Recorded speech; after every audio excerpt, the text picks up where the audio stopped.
Hey guys, welcome back to another video. So after my last video where I was in a rush to get the news out to you guys regarding this new rule surrounding non-domiciled CDLs and commercial learners permit, of course, I got a slew of emails asking for clarification. There have also been some rumors circulating around after this information got out regarding this new rule. So today we're going to be going through all of this. We're going to clarify what this rule means, and we're going to also address some of those rumors that are circulating around. Ready? Let's go. All right, first we're going to do a brief overview of what has changed just to clarify this new rule. No, it doesn't mean that non-domiciled CDLs or commercial learners permits are done. No, it's much more difficult to get them now. Number one, you are no longer able to get a CDL if you came to the country unlawfully and then got legalized. Usually this is the case in a lot of asylum cases where people cross the border because they are in fear for their life and they get legalized here later on, get a work authorization or employment authorization document, and with that they're able to get a CDL. That has stopped. Now an employment authorization document is not enough in order for you to be able to get a non-domiciled CDL. So a lot of asylum seekers, refugees, DACA recipients are not going to be able to get a non-domiciled CDL. Number two, unless you are a green card holder or a US citizen, you are no longer able to get a CDL, in this case a non-domiciled CDL, unless you meet the following three requirements, and you have to meet all of them. Number one, you have to have a foreign unexpired passport. Number two, you must have an unexpired Form I-94 or 94A, which is basically an arrival and departure record showing that you entered the United States lawfully. And it also shows your immigration status, what kind of visa you have in order to be legally present. And number three, and this is the big one, is the fact that you are no longer able to get a non-domiciled CDL unless you have one of the following visas: H-2A, H-2B, or E-2 visa. This means that even if you have a foreign unexpired passport, you have the Form I-94, but you are not under one of those three visa categories, you are not able to get a non-domiciled CDL. And another big change is the fact that all states have been instructed by the federal government, all DMV field offices, to start checking applications for a non-domiciled CDL or CLP against this system called SAVE. This is a USCIS system, which means immigration. So they're going to be checking applications against this system to ensure that everything coincides, everything matches, and that the visa type is the correct one to be able to get this non-domiciled CDL or CLP.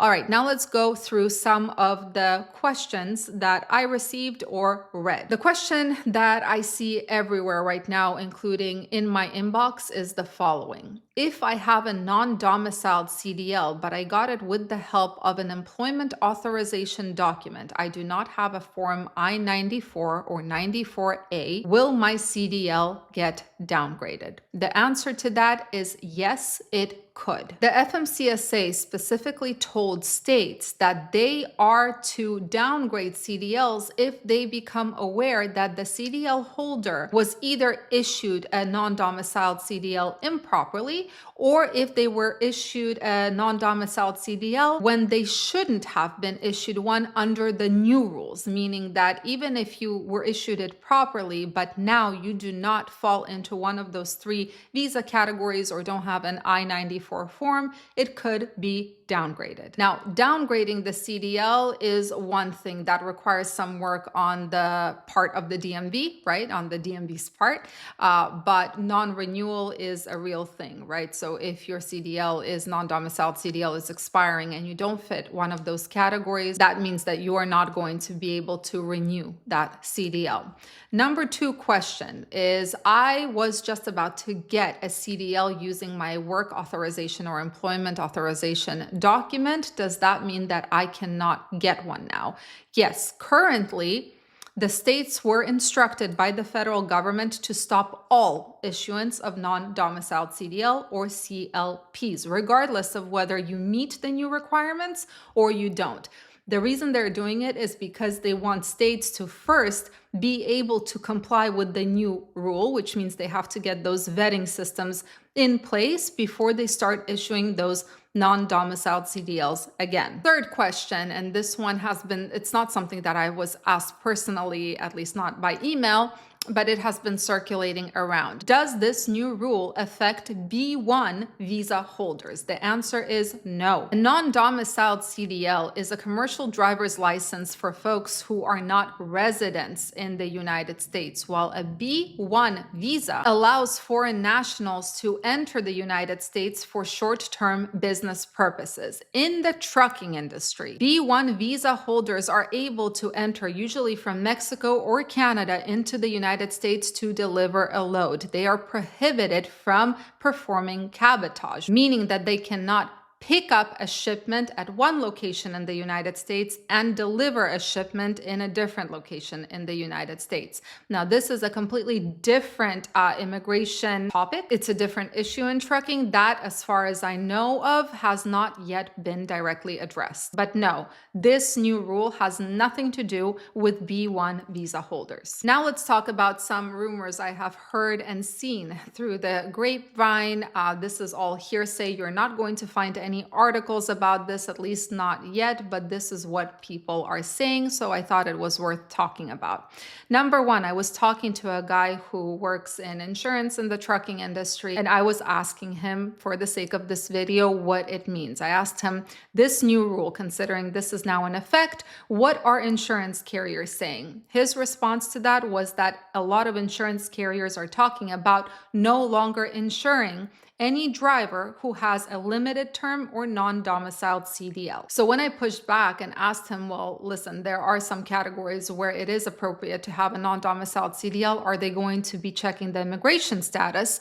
He said, no, they're not going to be asking for immigration. They're going to be asking for a photo of the CDL and actually checking it and not insuring folks who have a limited or non-domiciled CDL. And by the way, this is not just one person who said this. Several people have said the same thing after talking to insurance agents. So I guess even though this is a rumor so far, because insurance companies have not come out and said publicly that, yes, this is what's going to happen, but there is something to it, considering the fact that several people are reporting the same thing. Next rumor, some carriers are now telling their drivers who have non-domiciled CDLs that brokers are going to start asking for photos of CDLs before selling a load. And if they see a limited term or non-domiciled CDL, they are not going to sell the load to the driver with that CDL. This is what is being said. Now, it is a rumor. However, even if it's not a rumor,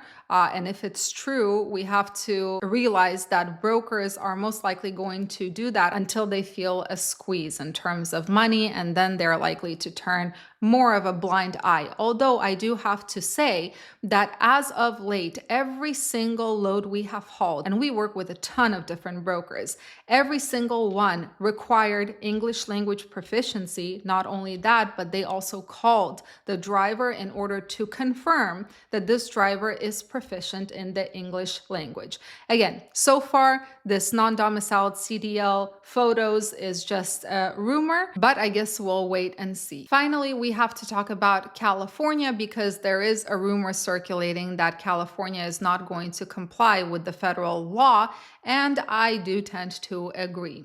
So let's go back a little bit. California, about 30 days ago, was instructed to start complying with ELP rules, or they would lose around $30 million. 30 days has passed, the deadline has passed, and California has still not complied. Now, Overdrive has provided some perspective on why that is. They said The threat of losing that 30 million hasn't incentivized California to move ELP enforcement along quickly.